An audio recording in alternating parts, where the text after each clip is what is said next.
Hi there everyone, Jen here from Health Elevation. I thought I'd do a quick video and share with you what I eat since I've turned 50 and why I've moved away from a plant-based diet. So all through my adult life I have been trying to find the perfect diet for me, and I'm a little bit ashamed to admit this, but I think I've tried every single diet out there, from the Atkins diet to fruitarianism.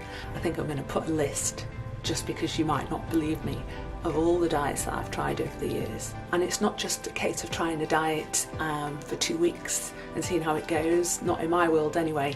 I buy the books, I immerse myself in the entire concept, I get all the equipment, all the supplements I need, and it becomes, you know, the gospel for as long as it takes. It could take 6 months, it could take a couple of years.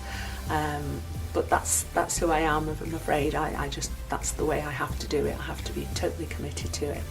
I'm not an expert, but over the years I've learned a lot of stuff, and I thought I would share with you what I'm going to be doing now. One thing I would say is I really enjoyed the plant-based diet, simply because my digestion really improved when I was eating that way. I think it must be the fibre. It's really makes you regular, if I'm honest, 2 and 3 times a day. But as I've got older, I've found the plant-based diet isn't really working for me. I found it to be a little bit too high in carbs and high in sugar, and not high enough in healthy fats. As you get to 50, you really do need healthy fats in your diet. So healthy fats are the raw materials needed to make hormones. So if you don't have a diet high in fat, you don't have the raw materials to make the hormones in your body. And the other thing that happens when you're on a very high sugar diet is you will be using any fats that you have in your body to be making insulin, and you make a lot of insulin when you eat a high carbohydrate or a high sugar diet. So you are depleting your own resources. So as I said before, once you reach the age of about 50, your body is going through one of the biggest hormonal roller coasters of its life, and you need healthy fats to deal with that hormonal upheaval. I think I would have been okay if I was quite an active person. I think the high sugar, the high carbohydrate diet would have been fine if I was doing a 10-mile hike a day and I was burning all of that glucose that I'd eaten very quickly. But no, I'm not that active, unfortunately. I do enjoy yoga, but that's pretty much it now I've turned 50. So the production of insulin was really high, and the storage of glycogen was really high, because my body would put all of this stored energy into my liver. And I actually remember having liver ache quite often, because I could feel this happening. I started to show symptoms of insulin resistance, where I would be floored, literally floored, 20 minutes after having a meal. I wouldn't want to drive directly after eating a high carbohydrate meal. It was just a no-go for me. So I needed to do something different. Did a lot of research, looked back at any of the other diets that I've tried to see whether there were any clues in there. And then I decided to try the ketogenic diet. So the diet, the ketogenic diet I do today is very different to the one I tried when I was in my 20s, which was known as the Atkins diet. It's actually a very high fat diet, little bit of protein, not a huge amount, and certain like reduced carbs. I am trying to make my protein sources as plant-based as I possibly can, because I still do enjoy eating plant-based protein. I do eat fish, and I do eat meat, and I do eat dairy, but I do try and keep those to small amounts because of all the inflammatory toxins that you can find in those things. That's just a personal choice of mine, but it just challenges me in a way. I enjoy finding recipes and things I can do to do that. Started following the ketogenic diet about 4 months ago, very loosely. I was counting my carbs in the week, and then at the weekend I would just let it all go and just relax, but nothing was happening. I wasn't losing any pounds or inches, and I realised it was because I wasn't getting fat adapted. I didn't really understand what fat adapted was until I read into it, and then I realised it's something that takes place after about 6 days of ketogenesis, I think it's called. It takes place about a week later, and it's that point where your body realises that you're not going to give it the glucose or the glycogen. Your liver's emptied of any stored glycogen, and it realises it's got to find its energy sources from different parts of your body, and that's when it looks to fat. It looks to fat that is stored, the white fat that is stored around your body, and the fat that's also in your bloodstream. So getting into that fat adapted state is the point when the keto diet really starts to work. It takes about 6 weeks in total before you're in a fully fat adapted state, where your body doesn't start to spike when you eat any sugars. So it is a long-term diet that you can move away from. It doesn't have to be as severe. You don't have to be in severe ketogenesis in order for the diet to work for you. You can become fat adapted, and as time goes on, the spikes of insulin aren't as severe as you've been doing the ketogenic diet for such a long time. So at the moment I'm trying to lose a few pounds to go on a yoga trip to Turkey.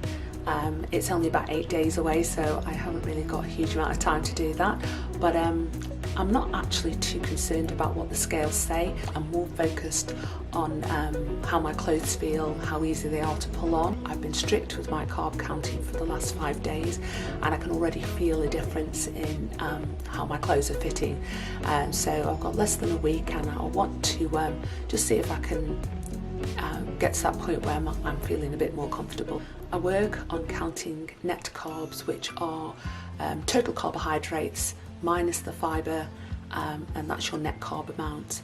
So fibre doesn't absorb, and it doesn't have any calorific value in the body, so you can actually subtract those out of your diet and not worry about those. So if you're eating a very high fibre food, you can actually subtract the fibre out of any calorie burn, any energy burn.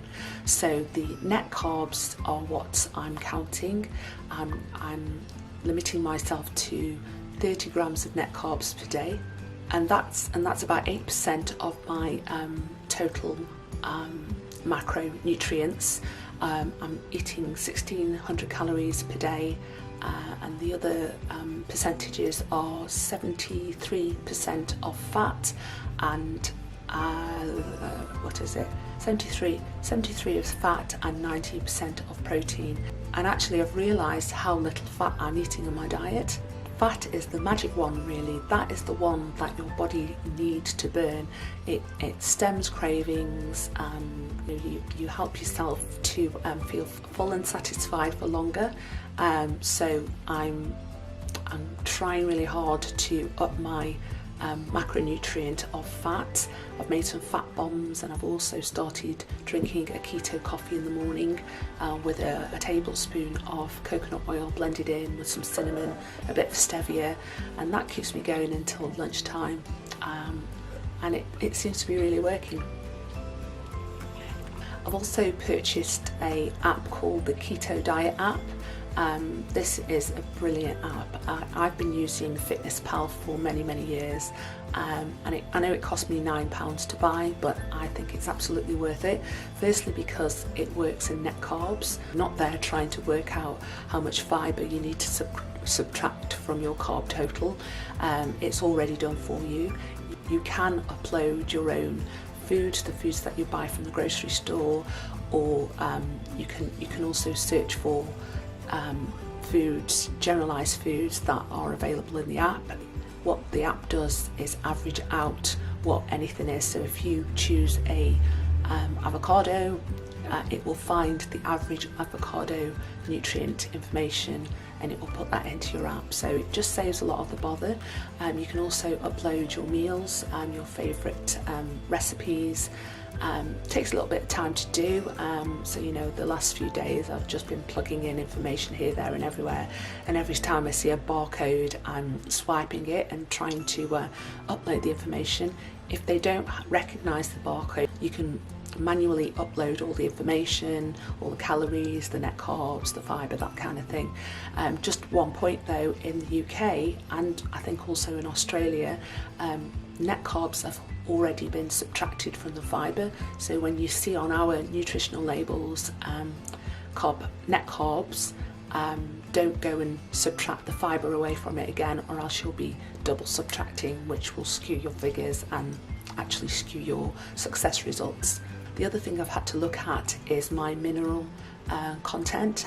On the keto diet, you need to up those, especially potassium and magnesium. You can get some quite uncomfortable symptoms like they call it keto flu, where you get muscle cramps, nausea, constipation, fatigue, that kind of thing going on. So I have included, actually it's a supplement that I had knocking about. It's called 4 salts, and if you take 3 doses of this a day, you actually get all of your potassium and magnesium recommended daily amount in the supplement. I'm actually only taking 1 a day because I think I'm getting most of my my minerals from my food, or you know, the other things that I'm eating, and it's great because you can see all this going on and taking place in the Keto Diet app. But yeah, you need to make sure that you're consuming enough minerals in order to avoid the keto flu. Some of the other supplements I take each day are the Great Lakes collagen. These are great amino acids which support any meat proteins that you're eating. So what happens is when people eat a lot of muscle meats, they don't contain all the amino acids that the body needs. It has a very inflammatory response because you're always depriving your body of certain amino acids. So I take those additional amino acids that are not found in muscle meats to support my body during a ketogenic diet. I also take a whole food vitamin from a company called Hclf. They also do a fish oil, which I take. I also have a very potent vitamin D3 supplement. It's actually 10,000 IU. I take a higher one because I live in the UK and there's no sunshine here, and also I have dark skin, if you didn't notice. And I also take a magnesium malate. Magnesium comes in different forms. You can get citrate, you can get malate, you can get chloride, stearate as well. And the malate, I believe, is very gentle in the stomach. So minerals ideally should be taken through the skin, but you can't absorb, or it's very hard to understand how much you are absorbing when you do it this way. So this is how supplements came about. But unfortunately, when it's taken through your stomach, it's very poorly absorbed into the system. So malate, I think, is one of the best ones out there for absorption via the stomach.